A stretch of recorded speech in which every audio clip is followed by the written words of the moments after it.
और मैं भी इंट्रोड्यूस कर सकती हूँ। हाँ जी ना, ओके, लेट हिम इन। तुम कर रहे हो कल्याण? हाँ सर, हाँ, लाइव होने वाला है, 2 second, 5 second, it's live. good evening all. Today we have Harpreet Guljar is a nursing practitioner with doctor in nursing practice with focus on integrative health and healing from University of Minnesota. She is both a clinician and healthcare administrator who brings 3 decades of experience in various clinical areas. She helped with the launch of Johns Hopkins Sibley Integrative Medicine, both as a program director as well as a nursing practitioner. She currently co-leads this program by directing and managing day-to-day operations and previous integrative medicine consultations. She has a deep interest and is well informed in modalities like aromatherapy, guided imagery, including various Eastern modalities such as Ayurveda, mindfulness, meditation, and yoga that are enhanced by her root in India. She deeply believes in one inner capacity to heal. She is currently enrolled in the 2 years meditation teacher training with DRS, Tara Batch, and Jack Confield. Her interests include mindful eating, self-compassion, healthy cooking, mindful pausing, health coaching that brings together various aspects of integrative health. She enjoy uplifting and nurturing her colleagues using mindful pause, appreciation, self-compassion, qigong, and the practice of gratitude. She loves to walk in nature with her family, friends, engage in music and poetry. With this small introduction, I welcome you, ma'am, in the behalf of Integrative Medicine Case Report, and Yoga Scholar PGI MER. Thank you, ma'am, for coming. Welcome, over to you. Thank you so much for the wonderful introduction. I really appreciate that. Harpreet Gujral, Washington DC area से आपको बहुत ही शाम की sorry, I wanted to just say कि नमस्ते simple namaste. मुझे बहुत खुशी है कि मैं सबको join कर सकती हूँ. I've been able to join everybody. I'm really happy कि सबसे इकट्ठे के हम बात करेंगे. आज I know कि सबको especially आजकल stress में बहुत stress है. So we wanted to discuss what can we do about stress reduction and how do we actually be resilient amidst all the difficult times. How can we be most resilient? And so there are very simple practices, and most of us, we all know, but we thought Dr. Akshay Anand and the rest of the team, really, we thought that it might be a good idea to just summarize that for the audience so we can all reinforce what is needed for us to be healthy, resilient, and enhance our well-being so that we can be more immunocompetent, especially at this time of the pandemic. I think, it's affecting, all over, and yet, especially in America right now, we are going through some tough times. So these are the practices, and I'll go ahead and share those with you. It says I can't share my screen. It says the host disabled participants sharing. So let me see if I can share my screen. It says it's still this. Ma'am, 1 minute. Oh, Hanji, no problem. So basically, I just wanted to keep it very simple.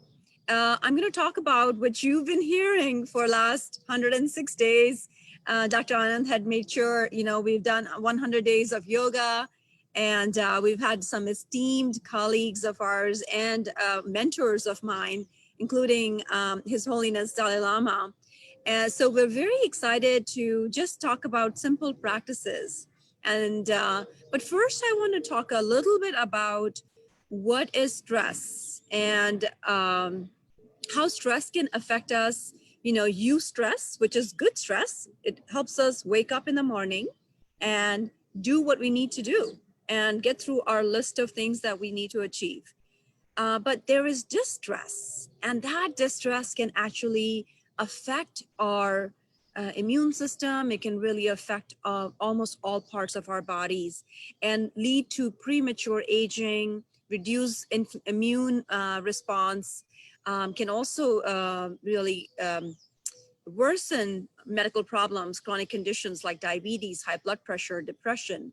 So it's really important for us to, make sure that we are taking care of, that we're taking care of our immune system by mitigating the stress and keeping it well controlled.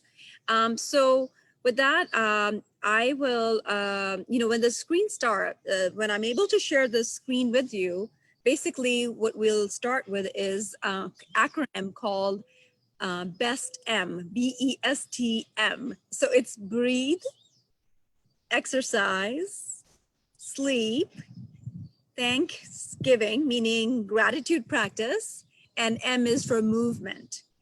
It's so simple that if we can just do these 5 things, we can actually be more resilient and enhance our well-being. So breathing is, Share your screen sorry, now. go ahead. Okay, wonderful. Thank you so much. So let me just share the screen with you so you can actually, yeah, okay. So as I was mentioning, BESTM, it's very simple. So we can all remember this is breathe, eat, sleep, think, and move. And again, as I said, I'm Harpreet Gujral, and very grateful to have the opportunity of co-finding and co-establishing the integrative medicine program at Johns Hopkins Sibley Memorial Hospital.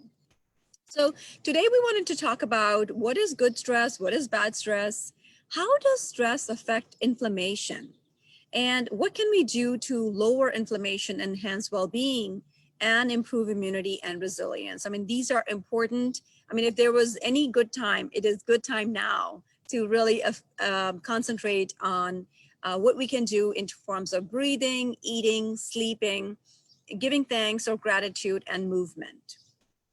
So we were talking about stress. So what is stress? Well, it is a state in which homeostasis is actually either threatened or it is perceived as threatened.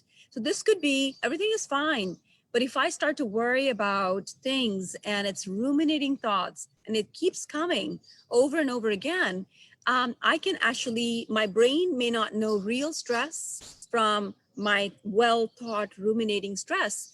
And so it will start to create all these chemical combination that will lead to, everything that needs, more adrenaline to run and, heart racing and so forth. So in real situation, it's great if I can, run away from saber-tooth tiger or a mad elephant that's running behind me. But in real situation, this is not happening. We're safe. And it's just that the thoughts can be very much detrimental, can be affecting our health and causing more stress. So let's talk about what is eustress. For our well-being and adequate performance, we really need to have just the exact balance, optimal level of stress that allows us to wake up in the morning, get through our day, be able to function with good focus and productivity. But if it's deficient, we can't get up, we stay in the bed, we don't move. And if it's too much, we are, we're in a very catabolic state and we're burning things very, very fast, and that can cause premature aging. So I think it's really important, initially, as I said, it's important to, stress is important to protect us and save us from dangers. And so sympathetic nervous system, as we know in autonomic nervous system, has sympathetic nervous system and parasympathetic nervous system. Sympathetic nervous system actually increases oxygenation. It makes us run and get away from the danger by oxygenating the brain, the heart, and skeletal muscles. So we can have fight, flight reaction and protect ourselves. The parasympathetic nervous system is the one that helps us with rest, digest, and repair. So that is actually counterbalancing and helping lower inflammation. We all know that chronic conditions like diabetes, high blood pressure, depression, osteoarthritis are all secondary to high inflammation. So when we can lower that inflammation, we can actually help manage those chronic conditions much better. But also in the absence of chronic condition, we can actually prevent those chronic conditions by managing our stress and lowering inflammation. So it's that important. Chronic distress can be from various things. It could be lack of sleep. It could be relationship problems. It could be financial problems. It could be our, COVID or pandemic situation. It could be just anything, and that can lead to distress. So either it's emotional or physical. And stress, basically, Danze Pace said, stress is the trash of modern life. We all generate it, but if we don't dispose of it properly, it can pile up and overtake our lives. And I think so for that reason, it's really important to be aware of this and to be cognizant of it and have some modalities in place that we can manage our stress in a better way. So let's talk about relaxation response. We talk about fight flight response. For example, just now, technology difficulties, we were trying to log in, and the computers and technology have a mind of their own.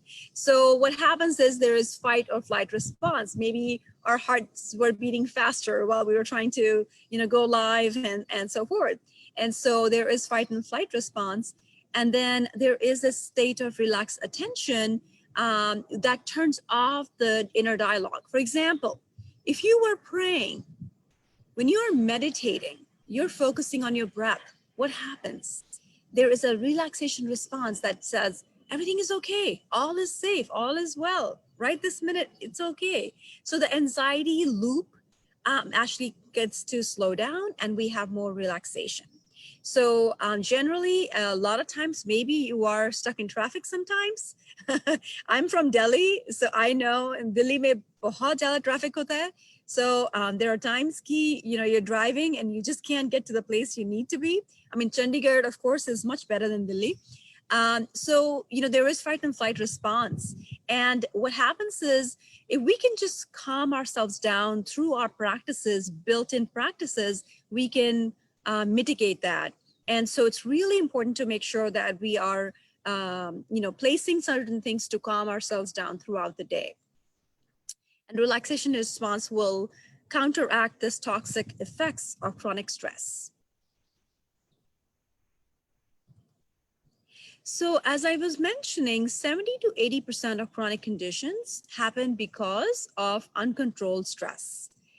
People can have asthma, eczema, rashes, headaches, migraine headaches, back pains. I mean, there are some real reasons for those, of course, but then there's also, due to stress, there's actually physiological response of inflammation that causes these physiological conditions. So it's not like it's all in our head, it's real.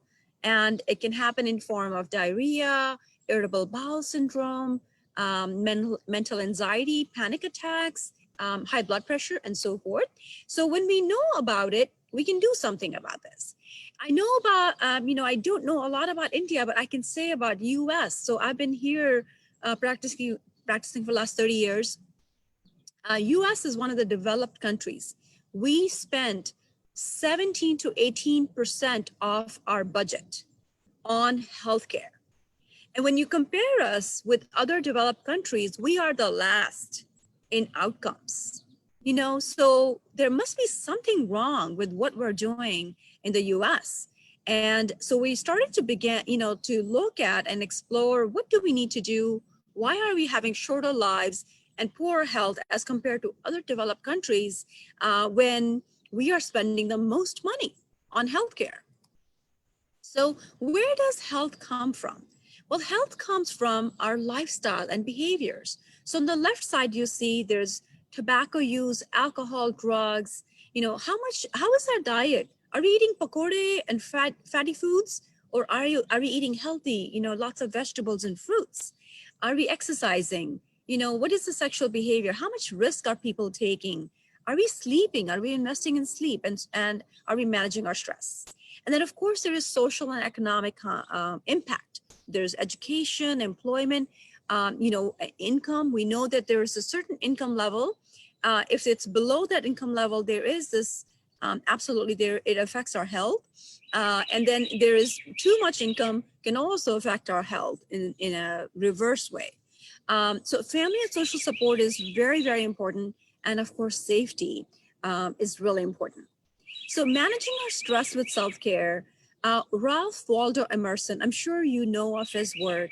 He said it is one of the most beautiful compensation of life that none of us can sincerely try to help another without helping themselves.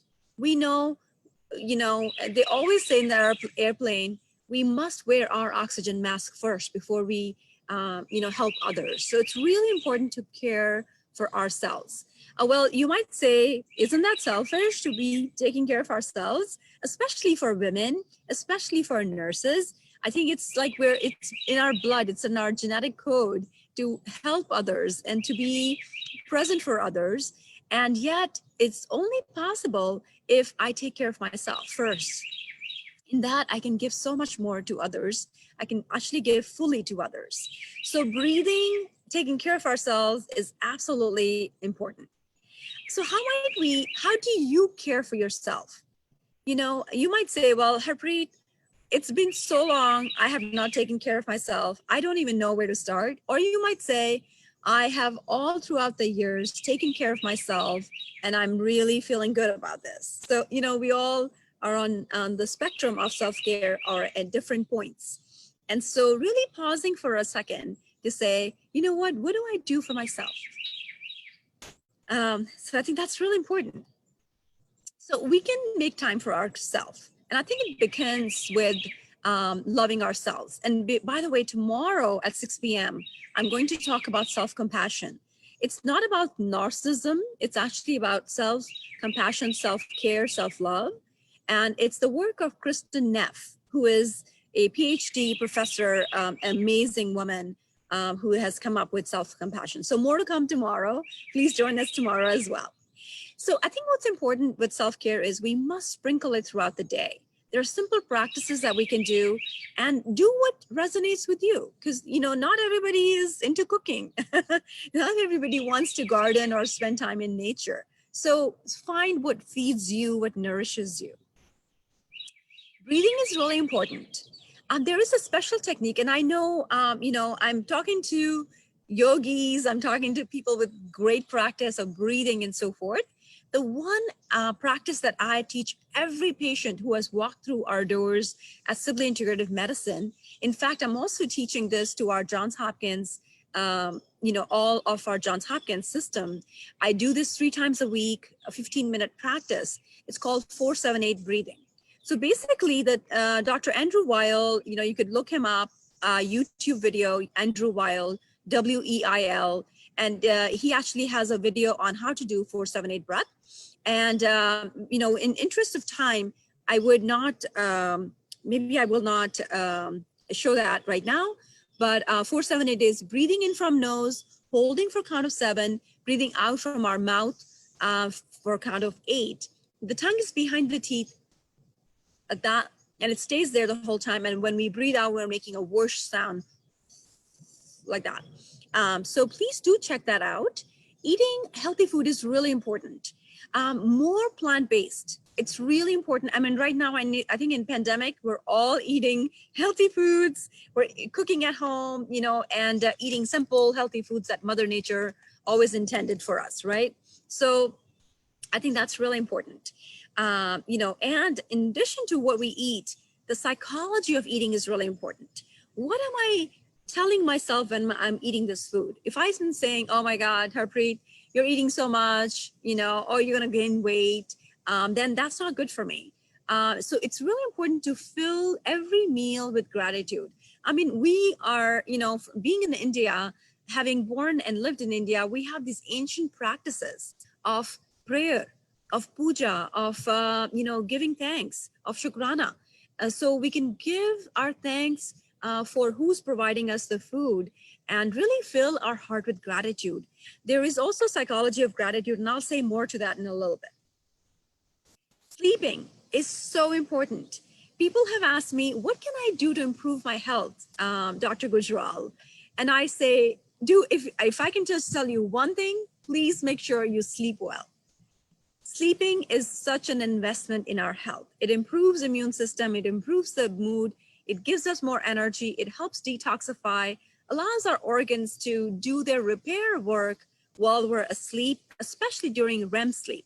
So it's really important, rapid eye movement sleep. So really important to make sure that we are sleeping well. It's really so easy to fall prey to social media when it's not necessary. I mean, this is really important right now that we're learning from each other and we are, helping our well-being to enhance our well-being. But otherwise, if we spend too much time on checking out what somebody else is doing on Facebook and saying, oh my God, I'm not that smart, I'm not that lucky, I'm not that good, it's affecting me in a very adversary way. So it's really important to say, what is here right now is enough. I am so grateful for what I have right now. Daily sunshine. It's really important to be in sunshine for first 15 minutes in the morning when you wake up. I mean, this is what our ancient, wisdom tells us, right? We woke up in the morning and we did puja, we did prayers, and we, gave water to Tulsi, we spent time in nature. So I think that's really important. I remember my Nanaji would have neem ki datun and go to the park. So I think it's really important because what that does is it turns off your melatonin production from last night. So you can preserve that and initiate more cortisol production. So we wake up with good energy and then we can sleep better at night. So that's really important for good night's sleep, is to expose ourselves to sunshine in the morning. Even 15 minutes really makes a difference. Good sleep hygiene, turning off the lights at night, not making our mind too focused, not be on screen 1 hour prior to bedtime. I know it's so difficult. I'm challenged with that already. So giving thanks. Richard Carlson said, every day tell at least one person something you like, admire, or appreciate about them. And I know Dr. Anand, Akshananda and I were chatting yesterday. We were saying how it's so important for us to right now recognize people in our lives, in our professional, personal lives, of what they are doing for us and what we admire about them. Because we know with one appreciation, one compliment, people can live for 2-3 months on that. We can be nourished through that. So gratitude turns what we have into enough, even more. So if I just start counting 3 things that I'm grateful for, it allows me to actually be in it's a biohack even. It gives me an opportunity to improve my health, and science is there to prove it. Dr. Emmons' work shows that we can actually have a lot of benefits in social, psychological, and physical realm. So physically, we actually have stronger immune system. Who would have thought this free practice of gratitude, of saying thank you, I'm grateful for this, I'm thankful for this, and actually feeling it in our body can lead to less pain, less blood, better blood pressure management, less risk of heart attacks. We are better taking care of ourselves and sleeping better.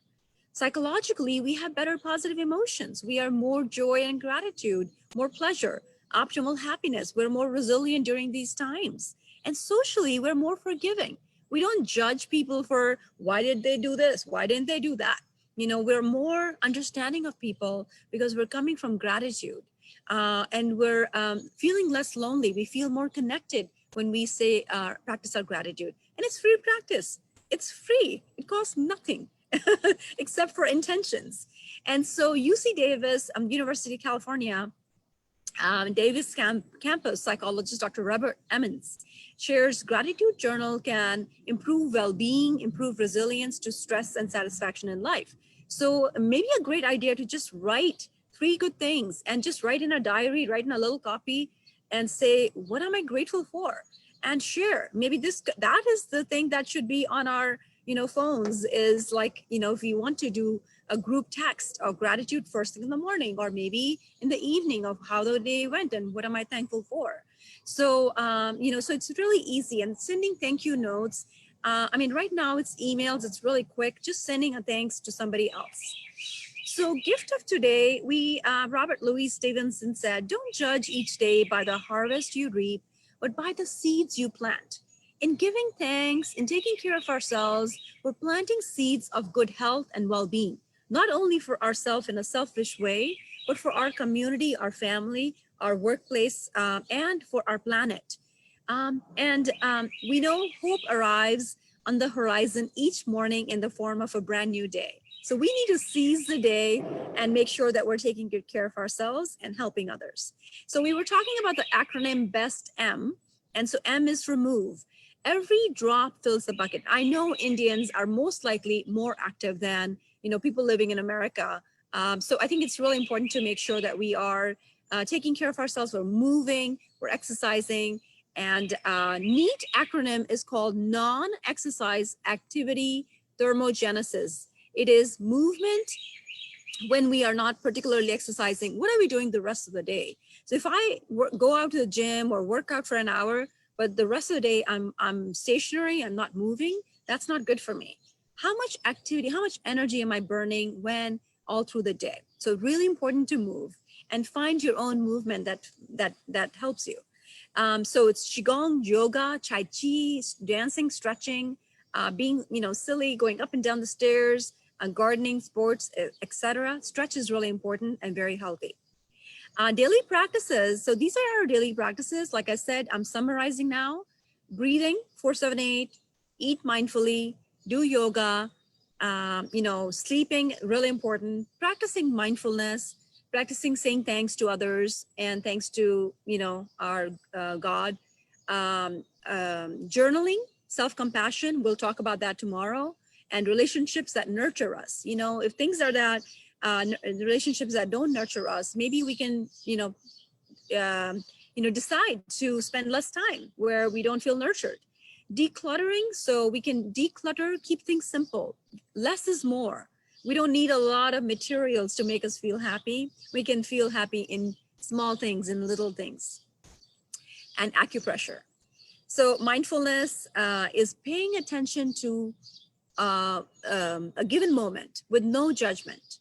And so we're being aware of the present situation on purpose with no judgment in a given moment. And that has really changed my life. It's made me so much happier amidst the adversity. And I have to say, Mother Teresa actually said this much better way. If we have no peace, it's because we have forgotten that we belong to each other. We're all made, human beings are made to connect. So I think it's really important for us to have those special connections, have harmonious relationships, really forgiving people, not judging people, being kind to ourselves, being kind to others, no gossiping. It really brings harmony. And caring relationships that nurture us. I think it's really, really important. So what else from ancient time? Well, we've been doing this yoga, we've been saying thanks, we've been prayers. Those are all our ancient heritage. His Holiness Dalai Lama said, last week on this particular platform, he said, Indians are the gurus. We from Buddha learned how to take care of, meditation and yoga and prayers. So this is in our heritage. We own this, from our ancient, from ancestry. So I think we have to really come home, go inside, and do what really brings us peace and happiness and joy. So with that, I wanted to point out some apps. I'm sure with technology, you know about Calm app, about Russia and Eat Right Now, Insight Timer, Headspace. There are several out there. If one is free, check it out, see what that means, before you pay for it. So I really thank you for your attention. I thank you for joining and creating this virtual community to show that self-care is really important. It's really important for us to mitigate our stress and come together, band together for resilience and well-being. Feel the simple joy of being alive and share it with everyone you meet today. Barbara Ann Kipfer. With that, I thank you so much. And I'm open to taking any questions or comments. Thank you. There will be no questions in this kind of a Okay. forum. It was Yes, of beautiful, course. a very nice, engaging talk. We'll Yes, thank see you tomorrow at same Thank time, you. 6 o'clock. Thank you. All the viewers are hereby informed. Thanks. Have a good day. Thank you all. Bye. Thank you. Bye-bye. Bye.